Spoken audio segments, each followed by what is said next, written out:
اعوذ باللہ من الشیطان الرجیم بسم اللہ الرحمن الرحیم الرحمن علم القرآن خلق الانسان علمہ البیان۔ السلام علیکم۔ سب سے پہلے اپنے تمام ناظرین کرام کی خدمت میں ماہ رمضان المبارک کی آمد پر ہدیہ تبریک پیش کرتا ہوں اور دعا کرتا ہوں رب ذوالجلال آپ سب لوگوں کو اور ہم کو اس ماہ مقدس میں توفیق خاص عطا فرمائے تاکہ اس مہینے کے اندر ہم اپنی جسمانی اور روحانی طہارت حاصل کر سکیں۔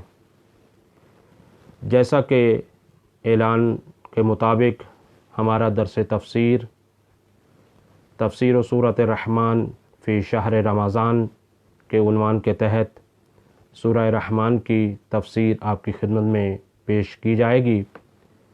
لہٰذا قبل اس کے کہ میں سورہ رحمان پر گفتگو کروں، قرآن پاک کا تعارف پیش خدمت کرنا چاہتا ہوں۔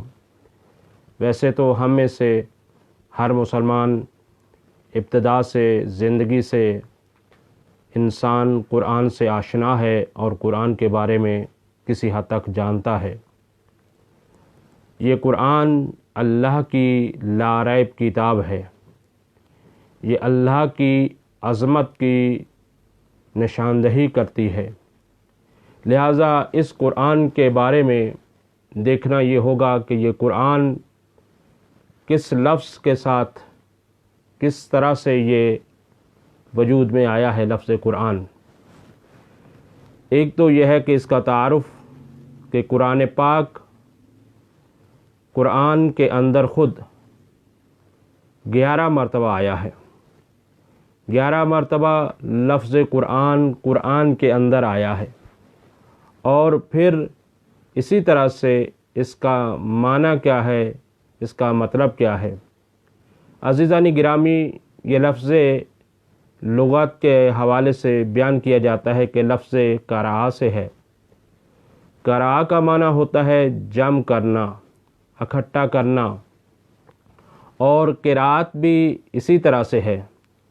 قرأت کا معنی ہوتا ہے شے کسی کو جمع کرنا، اکٹھا کرنے کے۔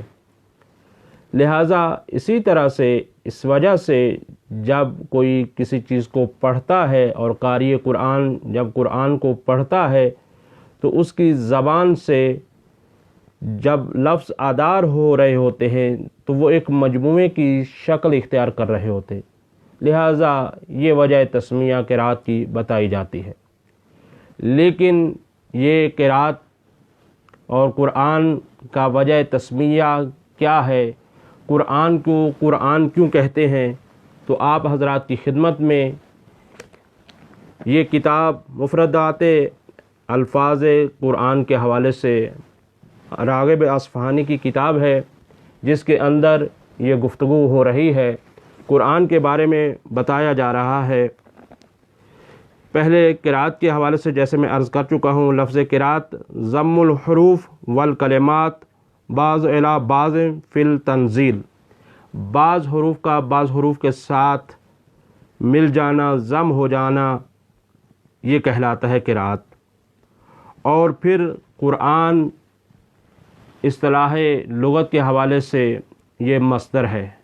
قرآن جیسے ہے سبحان، فرقان، یہ ایک ہی طرح کے الفاظ ہیں، یہ مصدر ہے، یعنی باقی الفاظ اسی سے مشتق ہوتے ہیں۔ اب اس کو قرآن کیوں کہا جاتا ہے، اس کی علماء نے بہت ساری وجوہات لکھی ہیں کہ قرآن کو کیوں قرآن کہا جاتا ہے۔ لہٰذا آپ کی خدمت میں راغب اصفہانی صاحب کی کتاب سے یہ بات پیش کر رہا ہوں۔ وہ فرماتے ہیں تسمیۃ ھذا الکتاب قرآنا من بین کتب اللہ لکونہ جامعا لثمرۃ کتبہ۔ فرماتے ہیں کہ اس کتاب کا نام قرآن اس وجہ سے ہے کہ یہ کتاب جتنی بھی آسمانی کتابیں ہیں ان کا مجموعہ ہے، ان کا نچوڑ ہے۔ بل جمیع علوم، بل جمیع ثمرت جمیع العلوم، بلکہ تمام جتنے بھی علوم ہیں ان کا سب مرکز یہ قرآن ہے۔ اور اس کی دلیل کیا ہے؟ فرماتے ہیں کہ کما اشارہ تعالی الیہ بقولہ تفصیل کل شیء، ہر شے کی تفصیل قرآن کے اندر موجود ہے۔ اور دوسری وجہ فرماتے ہیں تبیانا لکل شیء، قرآن کا یہ دعویٰ ہے کہ یہ ہر شے کو بیان کرنے والا ہے۔ دنیا کے اندر آپ کو کوئی ایسی کتاب نہیں ملے گی کہ جو ہر شے کو بیان کر رہی ہو۔ عزیزان گرامی، یہ تھا خود اس کے لغت کے اعتبار سے لفظ قرآن کا معنی اور اس کی وجہ تسمیہ۔ اب دیکھنا یہ ہے کہ قرآن کی خود حقیقت کیا ہے۔ اس قرآن کی حقیقت کو سمجھنے کے لیے ہمیں قرآن ہی کا سہارا لینا ہوگا۔ قرآن کے اندر یہ چیز واضح اور روشن ہو رہی ہے کہ یہ یاد رکھا جائے کہ قرآن تجلی ذات پروردگار ہے۔ قرآن خدا وحدہ لا شریک کی تجلی ہے۔ کس انداز سے؟ لو انزلنا ھذا القرآن علی جبل، اگر ہم اس قرآن کو پہاڑوں پر نازل کرتے، لرأیتہ خاشعا متصدعا من خشیۃ اللہ، اور تم دیکھتے کہ کس طرح سے یہ پہاڑ اللہ کی خشیت سے ریزہ ریزہ ہو جاتے ہیں۔ عزیزان گرامی، یہ قرآن کے حوالے سے بیان کیا جا رہا ہے کہ قرآن وہ باعظمت کتاب ہے، قرآن تجلی پروردگار ہے، قرآن تنزیل ہے، قرآن نازل ہے۔ یہ کس طرح سے ہے؟ دیکھیے، آپ بعض دفعہ دیکھتے ہیں کہ اوپر سے کوئی شے نیچے آتی ہے، تو جب اوپر سے نیچے آ جاتی ہے تو اس کا تعلق اوپر نہیں رہتا، نیچے آ جاتی ہے۔ اگر اوپر ہوتی ہے تو نیچے اس کا کوئی تعلق نہیں ہوتا۔ لیکن قرآن اس طرح سے نہیں ہے، بلکہ قرآن رابطہ ہے، ارتباط ہے، مسلسل ہے، یعنی زمین سے آسمان کا۔ ایسا نہیں ہے کہ جس طرح سے کوئی چیز پھینکی ہوئی ہو، پھینکی ہوئی نہیں ہے، بلکہ آویزان ہے۔ یعنی اس طرح سے اگر سادہ الفاظ میں کہا جائے، جسے کوئی چیز لٹکی ہوئی ہوتی ہے تو اس کا رابطہ اوپر بھی ہوتا ہے، نیچے بھی ہوتا ہے۔ تو قرآن کا ایک سرا خود ذات پروردگار کے ساتھ منسلک ہے اور دوسرا سرا عوام کے ساتھ منسلک ہے، لیکن اس کے درمیان بہت سارے رابطے ہیں۔ بہرحال اگر اسی پر گفتگو کی جائے گی تو بہت گفتگو طولانی ہو جائے گی، اس وجہ سے صرف اتنا ہی عظمت قرآن کو بیان کرنے کے لیے کافی ہے کہ یہ تجلی پروردگار ہے۔ اور پھر تجلی پروردگار کیا ہے، اس کی کیا اہمیت ہے، تو اس کے بارے میں بھی قرآن ارشاد فرماتا ہے۔ واقعہ حضرت موسیٰ علیہ السلام کا آپ حضرات کی پیش نظر ہوگا، جس میں حضرت موسیٰ علیہ السلام نے جب یہ خواہش ظاہر کی کہ اے پروردگار میں دیکھنا چاہتا ہوں، تو یہ قرآن نے موقع کو اس طرح سے بیان کیا ہے۔ وَلَمَّا جَاءَ مُوسَىٰ لِمِيقَاتِنَا، جب حضرت موسیٰ علیہ السلام ہمارے میقات میں آئے، وَكَلَّمَهُ رَبُّهُ، اور اس نے اللہ کے ساتھ گفتگو کی، قَالَ رَبِّ أَرَنِي، اے پروردگار مجھے اپنے آپ کو دکھا، انظر الیک، میں دیکھنا۔ قَالَ لَن تَرَانِي، اے موسیٰ تم ہرگز مجھے نہیں دیکھ سکو گے، ہرگز۔ وَلَكِنْ انظر الی الجبل، لیکن ایسا کرو پہاڑ کی طرف دیکھو۔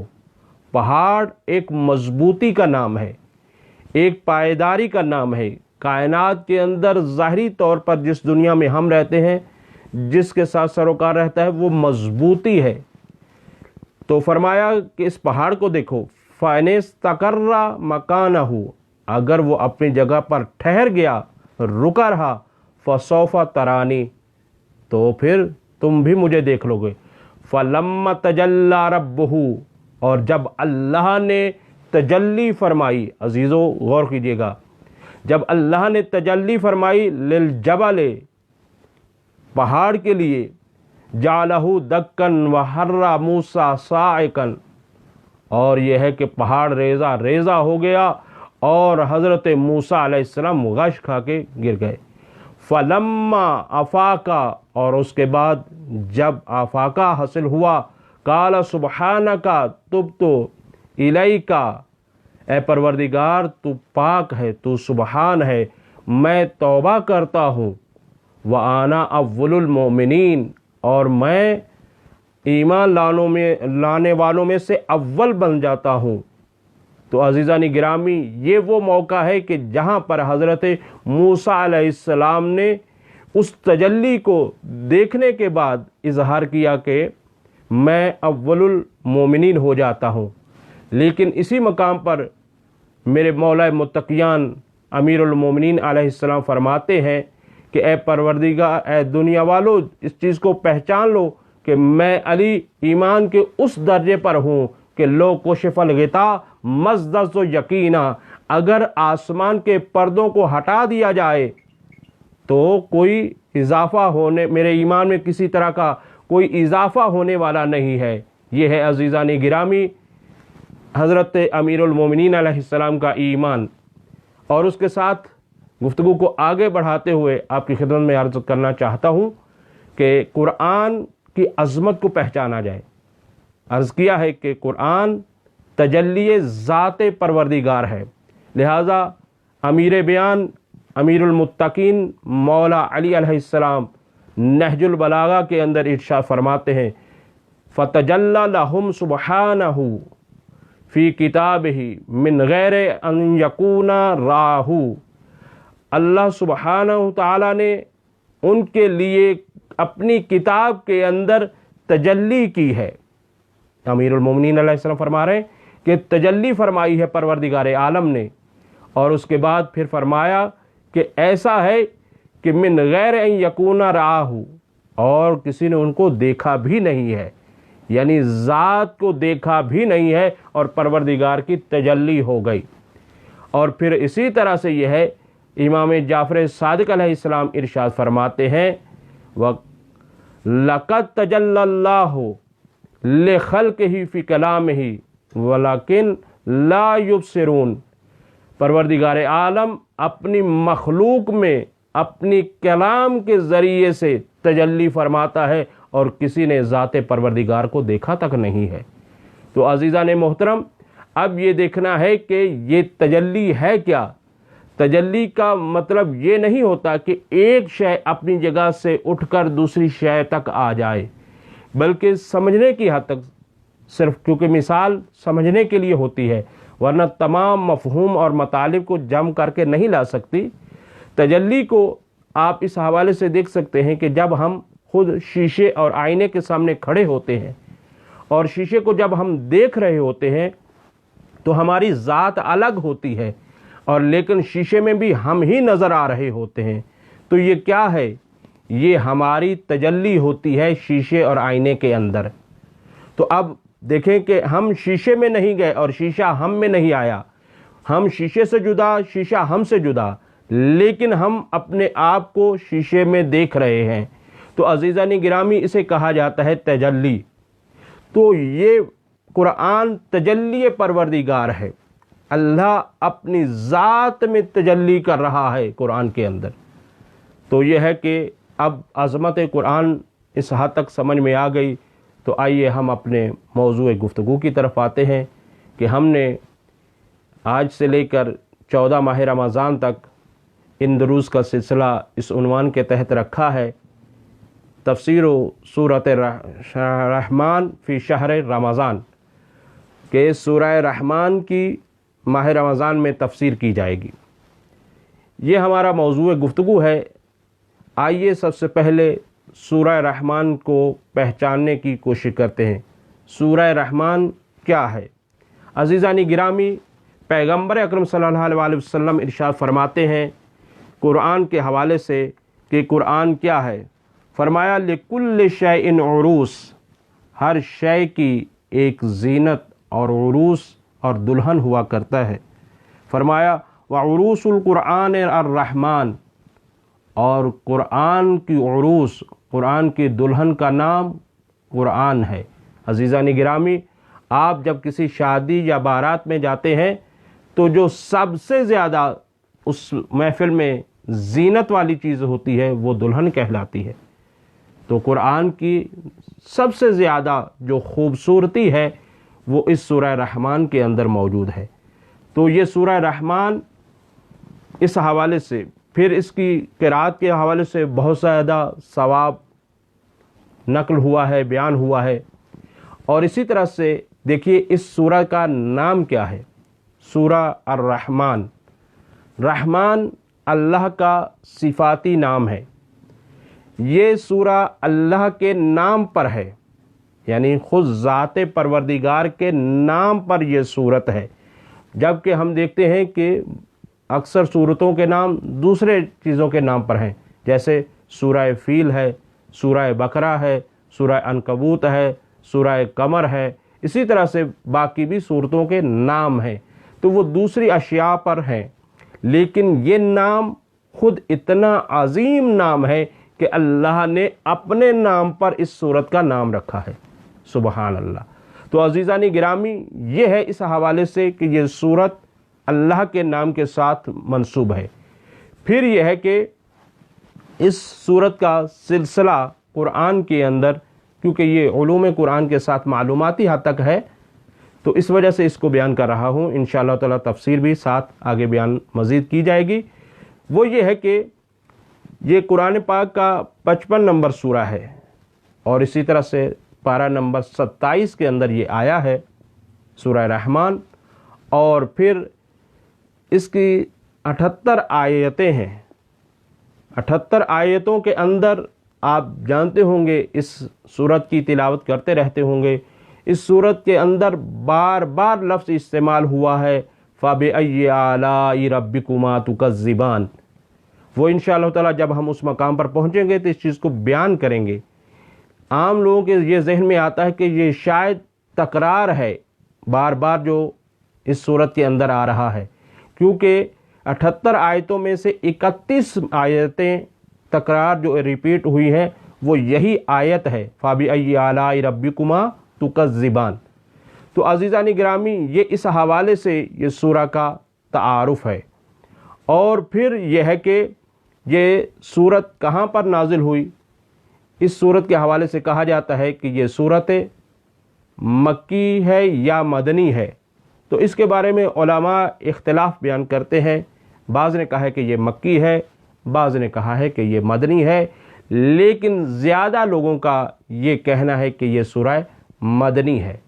اب مدنی سورت ہونے کا معیار کیا ہے اور مکی سورت ہونے کا معیار کیا ہے، لہٰذا وہ بھی انشاءاللہ تعالی کبھی درمیان میں گفتگو آئی تو اس کو بھی بیان کریں گے کہ سورت مکی ہونے کا معیار کیا ہے اور مدنی ہونے کا معیار کیا ہے۔ ان میں سے ایک دو کو آپ کی خدمت میں پھر بھی ذکر کر دیتا ہوں تاکہ ذہن نشین بات رہے، لیکن وجوہات بہت زیادہ بیان کی گئی ہیں۔ بعض نے یہ لکھا ہے کہ اس وجہ سے مکی کو سورہ مکی کہا جاتا ہے کہ پیغمبر اکرم صلی اللہ علیہ وسلم جب مکہ میں رہتے تھے، ابھی ہجرت نہیں کی تھی، تو جو صورتیں نازل ہوئی ہیں مکے کے اندر وہ مکی کہلاتی ہیں، اور جو ہجرت کر جانے کے بعد نازل ہوئی ہیں وہ مدنی کہلاتی ہیں۔ اسی طرح سے کہا جاتا ہے جو عقائد کے متعلق صورتیں نازل ہوئی ہیں، توحید بیان کر رہی ہے یا اسی طرح سے عقائد کو بیان کر رہی ہے، تو وہ کیا ہے، مکی ہے۔ اور اسی طرح سے وہ آیتیں کہ جو بیان کر رہی ہیں کہ احکام الہیہ کو، ان آیتوں کو اگر دیکھا جائے تو اسے کہا جاتا ہے مدنی۔ عزیزان گرامی، یہ اسی طرح سے کچھ معیارات لکھے گئے ہیں کہ یہ مکی ہے یا مدنی ہے۔ بہرحال اکثر کا نظریہ یہ ہے کہ یہ سورہ مدنی ہے۔ اور اس کے بعد عزیزان گرامی، یہ سورہ رحمان، اس کے اندر نعمتوں کا ذکر ہوا ہے، اس کے اندر مسلسل نعمتیں ہی ذکر ہوئی ہیں۔ جب مسلسل نعمتیں ذکر ہوئی ہیں تو پھر یہاں پر دیکھنا یہ ہے کہ یہ جب نعمتوں کا ذکر ہو رہا ہے تو سب سے عظیم نعمت کیا ہے؟ توجہ فرمائیے گا عزیزان گرامی، یہاں سے سمجھیے کہ اس انداز سے تفسیر کو بیان کیا جا رہا ہے کہ ایک تو یہ ہے کہ یہاں اس کے اندر جب مسلسل نعمات کا ذکر کیا گیا ہے تو یہاں پر بھی جو عظیم اور سب سے بڑی نعمت ہے اللہ اس کو شروع میں بیان کر رہا ہے۔ وہ سب سے بڑی نعمت کیا ہو سکتی ہے، وہ سب سے زیادہ بہترین نعمت کیا ہو سکتی ہے کہ اس کی عظمت کو بیان یہاں پر آ کر کیا جا رہا ہے۔ تو عزیزان گرامی، یہ نعمات کا سلسلہ جڑا ہوا ہے، نعمات کا ذکر ہو رہا ہے، تو اس حوالے سے یہ دیکھنا ہے کہ جب نعمتوں کا ذکر ہو رہا ہے تو سب سے بڑی نعمت کون سی ہے؟ الرحمن علم القرآن خلق الانسان۔ یہاں پر عزیزان گرامی یہ کہا جا رہا ہے کہ سب سے پہلے الرحمن، رحمان علم القرآن، جس نے قرآن کی تعلیم دی۔ تو یہ کیونکہ انسان اور جنوں کی ہدایت کے لیے ہے، یہ ہدایت کا انتظام ہے۔ دیکھیے یہاں پر لفظ جن اور انسان کا ذکر نہیں ہوا ہے، یہ خاص طور پر اس کا کیونکہ تفسیر ہی کے ساتھ تعلق ہے، اس کو سمجھنے کی ضرورت ہے کہ یہاں پر ذکر نہیں ہے اور ہم اس کو کیوں بیان کر رہے ہیں۔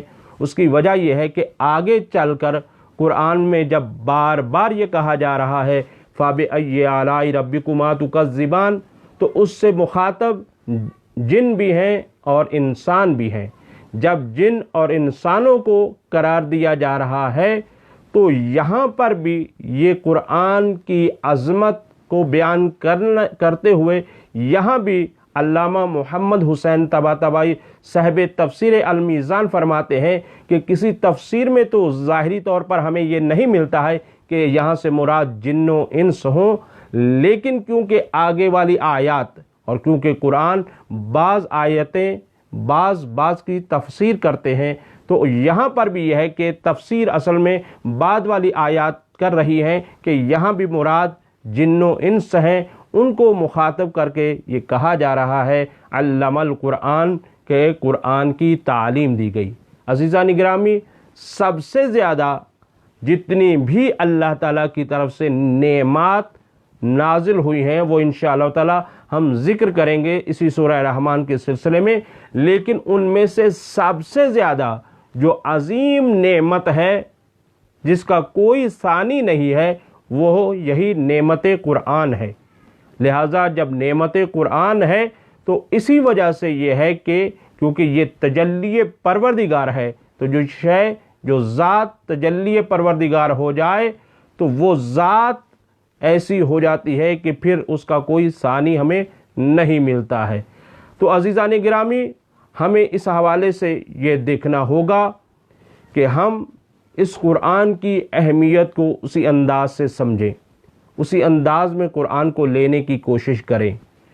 تو یہ ہے قرآن کی اہمیت، اور پھر سورہ رحمان کے اندر بارہا جب اس کا ذکر کیا جا رہا ہے اور سب سے بڑی نعمت کے طور پر قرآن کا ذکر ہو رہا ہے، تو در حقیقت اگر دیکھا جائے تو اللہ تعالیٰ اس انداز سے ہمیں بتا رہا ہے کہ الرحمن علم القرآن خلق الانسان۔